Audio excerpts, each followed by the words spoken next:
राम राम भाई सारे साथियों ने। साथियों, इब आप सबने पता है हरियाणा के अंदर विधानसभा चुनाव होने वाले हैं और ये विधानसभा चुनाव ने लेकर पूरे हरियाणा के अंदर जबरदस्त यानी कि राजनीतिक हलचल चाल पड़ी है और एक राजनीतिक धमाका भी होने वाला है हरियाणा में एक जबरदस्त। और वो धमाका क्या है उसे ने लेकर आज की वीडियो में हम चर्चा करने जा रहे हैं और उस धमाके का हरियाणा की राजनीति के ऊपर क्या तो इफेक्ट पड़ेगा, क्या नुकसान होएगा उसका, और कौन से राजनीतिक दल ने इसका फायदा मिलेगा और कौन से ने इसका नुकसान होएगा, तो इसी के ऊपर आज हम चर्चा करेंगे। लेकिन वीडियो में चलने से पहले जो भी यदि नए साथी कुलदीप नलवा चैनल तक जुड़े हैं उन सभी दोस्तों का निवेदन है चैनल सब्सक्राइब जरूर कर ले और घंटी वाला बटन जरूर दबा दें और ऑल पर जरूर क्लिक कर लें। और यदि वीडियो पसंद आओ तो लाइक जरूर कर दियो और शेयर जरूर कर दियो। तो दोस्तों, हरियाणा की राजनीति के अंदर बहुत बड़ा बदलाव होने जा रहा है और एक राजनीतिक हलचल भी यानी कि कल तक सोशल मीडिया के अंदर जबरदस्त यानी कि खबर फैल रही है। और वह खबर क्या है, वो धमाका क्या है, क्योंकि कल यह खबर आई थी कि हरियाणा के जो यानी पूर्व मुख्यमंत्री है मनोहर लाल खट्टर, जो आज केंद्र के अंदर मंत्री हैं, तो उनसे दुष्यंत चौटाला दिल्ली में मिले और दिल्ली में मिलने के बाद उन्होंने एक बात रखी कि राज्यसभा सांसद बनाने की बात करी है दुष्यंत चौटाला ने। दुष्यंत चौटाला ने मनोहर लाल खट्टर को बोला भाई मेरे को राज्यसभा के अंदर राज्यसभा सदस्य बना करके भेजा जाए। और इस एवज में उन दोनों की ये बातचीत हुई कि भाई जेजेपी का भारतीय जनता पार्टी के अंदर विलय करने की बात सामने आई है। और जिसको सुनने के बाद जो जेजेपी के जितने भी समर्थक हैं उन सभी समर्थकों के अंदर बेचैनी बढ़ गई। उन्हें बड़ा इस बात का यानी कि अचरज हुआ, भाई ऐसा हो गया तो क्या हो जाएगा हरियाणा में, तो उनको बड़ा दुख या दर्द हुआ। लेकिन अब यह बात कितनी सच है कितनी झूठ है इसके बारे में भी कोई यानी कि पक्का प्रूफ नहीं है, कोई सबूत नहीं है इस चीज़ का। लेकिन इसके ऊपर चर्चा हरियाणा के अंदर बड़ी जोर शोर तक चाल पड़ी है। और हालांकि जो दुष्यंत चौटाला हैं तो उन्होंने सोशल मीडिया के ऊपर यानी कि एक्स के ऊपर पोस्ट करके उन्होंने डाल दिया, या पोस्ट आप यानी कि पढ़ सको हो, तो इसमें उन्होंने यही बात लिखी भी ये जो सोशल मीडिया के ऊपर जो भी ये खबर चलाई जा रही है यह झूठी खबर है और हम इस बात का खंडन करते हैं। और जिन्होंने ये खबर फैलाई है, जिस अखबार ने या जिस समाचार चैनल ने, तो हम उसके खिलाफ कानूनी कार्रवाई करेंगे। तो दोस्तों, ये तो इन्होंने अपनी बात रख दी और इन्होंने इस बात का खंडन कर दिया। लेकिन अब ये बात मीडिया के अंदर फैल गई और पूरे यानी कि हरियाणा के अंदर इसी के ऊपर चर्चा चल रही है। और जो राजनीतिक विशेषज्ञ हैं, जो राजनीतिक चाणक्य हैं, वो इसे बात ने लेकर एनालाइज करने लगे इसके ऊपर, यानी कि उन्होंने सोचना विचारना शुरू कर दिया। भैया कर दिया, यदि ये बात सच हुई, यदि जेजेपी का भारतीय जनता पार्टी के अंदर यदि विलय हो गया तो उसका क्या राजनीतिक इफेक्ट हरियाणा के ऊपर पड़ेगा और हरियाणा की जनता के ऊपर इसका क्या असर होगा और इसका कौन से राजनीतिक दल को फायदा होएगा और कौन से को नुकसान होएगा, तो इसी के ऊपर उन्होंने यानी कि अपना विचार रखना शुरू कर दिया है। तो आज हम वीडियो में इसी बात ने लेकर आज हम भी चर्चा करने चल रहे हैं अपने इसी चैनल के ऊपर।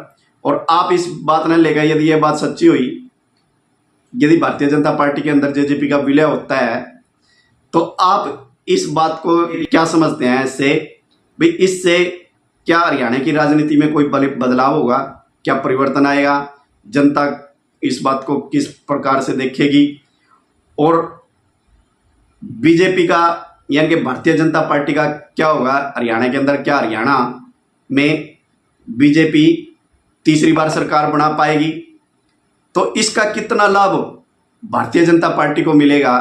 तो आप अपनी राय कमेंट में जरूर दीजिएगा और अपनी प्रतिक्रिया जरूर दीजिएगा, आप इस बात से क्या समझते हैं।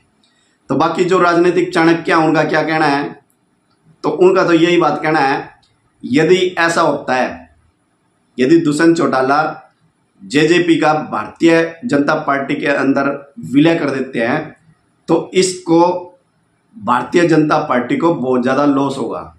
यानी कि भारतीय जनता पार्टी को हरियाणा के अंदर इसका कोई भी फायदा नहीं मिलने वाला है। जेजेपी का भारतीय जनता पार्टी के अंदर विलय होने से। क्योंकि आप सब जानते हैं कि पिछला ये जो 2019 का विधानसभा का इलेक्शन था और इसके अंदर जेजेपी ने 10 विधानसभा की सीटें हासिल की थी और भारतीय जनता पार्टी ने 40। तो दोनों ने मिलकर के गठबंधन करके ये सरकार बना ली थी। तो लेकिन और दुष्यंत चौटाला उप मुख्यमंत्री बने थे।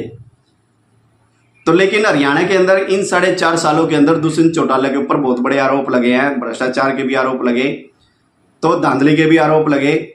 तो जिसकी वजह से यानी कि दुष्यंत चौटाला की राजनीति में बहुत ज़्यादा यानी कि नेगेटिविटी आ गई थी और हरियाणा की जनता में भी बहुत बड़ा आक्रोश हो गया था इनको लेकर के। तो यदि भारतीय जनता पार्टी दुष्यंत चौटाला की पार्टी का यदि विलय करवाती है भारतीय जनता पार्टी में, तो इसका भारतीय जनता पार्टी को बहुत बड़ा नुकसान होगा हरियाणा के अंदर और इसका इनको कोई भी बेनिफिट नहीं मिलेगा और सारा का सारा बेनिफिट कांग्रेस को मिल जाएगा। ये सारे राजनीतिक जो चाणक्य हैं उन सभी का ये बात कहना है। और आप एक चीज और देखिएगा, अभी 2 दिन पहले ही आप सबको पता है कि किरण चौधरी और श्रुति चौधरी दोनों माँ बेटी यानी कि कांग्रेस को छोड़ करके भारतीय जनता पार्टी में शामिल हुए हैं। लेकिन इसका भी भारतीय जनता पार्टी को कोई भी फायदा मिलता हुआ हरियाणा के अंदर दिखाई नहीं दे रहा। किरण चौधरी के आने से भारतीय जनता पार्टी को कोई भी फायदा नहीं हुआ। ये सभी राजनीतिक चाणक्यों का कहना है और इस बात में सच्चाई है। क्योंकि जब भी भारतीय जनता पार्टी ने कांग्रेसियों को अपनी यानी कि भारतीय जनता पार्टी के अंदर शामिल किया और उनको यदि टिकट दिए हैं तो उसका नुकसान भारतीय जनता पार्टी को झेलना पड़ा है। ये आपने 2024 का जो लोकसभा चुनाव था इसके अंदर आप सब देख चुके हैं कि सरसा के अंदर अशोक तंवर को टिकट दे करके भारतीय जनता पार्टी ने सबसे बड़ी गलती की और उसका खामियाजा उनको हार का मुंह देख करके उनको भुगतना पड़ा। तो इसी प्रकार से भारतीय जनता पार्टी यदि कांग्रेसी या दूसरी पार्टियों को भारतीय जनता पार्टी के अंदर यदि शामिल करती है और उनको टिकट देती है तो उसका उनको नुकसान भुगतना पड़ता है। और ये सब 2019 का जो विधानसभा चुनाव था उसके अंदर भी भारतीय जनता पार्टी को नुकसान भोगना पड़ा था। जो भी कांग्रेसी भारतीय जनता पार्टी के अंदर आए थे और उनको टिकट दे दी गई थी और वो सभी हार गए थे। तो ये नुकसान भारतीय जनता पार्टी को झेलना पड़ता है यदि कोई भी दूसरी पार्टी से यदि कोई नेता आता है और उसको टिकट दे दी जाती है तो अब ये भारतीय जनता पार्टी के जो नेतृत्व करने वाले हैं, जो सीनियर लीडर हैं, अब वो इस विषय पर क्या विचार रखते हैं और उनका क्या मानना है, क्या वो यानी कि इसके पक्ष में है जेजेपी का भारतीय जनता पार्टी के अंदर विलय करवाने से, अब वो तो उनका अपना मत होगा, उनकी अपनी सोच होगा और अपना विचार होगा कि वो क्या करेंगे। लेकिन अब यानी कि राजनीतिक यानी कि दृष्टि से यदि देखें तो यदि ऐसा हुआ दुष्यंत चौटाला ने जेजेपी का भारतीय जनता पार्टी के अंदर यदि विलय कर दिया तो इसका नुकसान भारतीय जनता पार्टी को तो हो गई और साथ में दुष्यंत चौटाला भी अपनी राजनीतिक कैरियर को समाप्त कर देंगे ऐसा करके। तो ये सब हरियाणा की राजनीति में यदि ऐसा हुआ तो इसका नुकसान भारतीय जनता पार्टी को उठाना पड़ेगा और कांग्रेस को इसका फायदा मिलेगा। तो दोस्तों, आप इस विषय पर अपनी क्या राय रखते हैं? यदि हरियाणा के अंदर ऐसा होता है कि जेजेपी का भारतीय जनता पार्टी के अंदर यदि विलय हो जाता है तो आप अपनी राय इसके बारे में आप क्या रखते हैं? क्या इससे भारतीय जनता पार्टी को कोई लाभ होगा? क्या हरियाणा के अंदर भारतीय जनता पार्टी तीसरी बार सरकार बना पाएगी? तो इस विषय में आप अपनी क्या राय रखते हैं? कमेंट बॉक्स में अपनी राय जरूर दीजिएगा और अपने कमेंट जरूर लिखिएगा। तो मिलते हैं फिर इसी प्रकार की नई वीडियो में नए विषय के साथ। तब तक सभी दोस्तों को जय श्री राम, वंदे मातरम।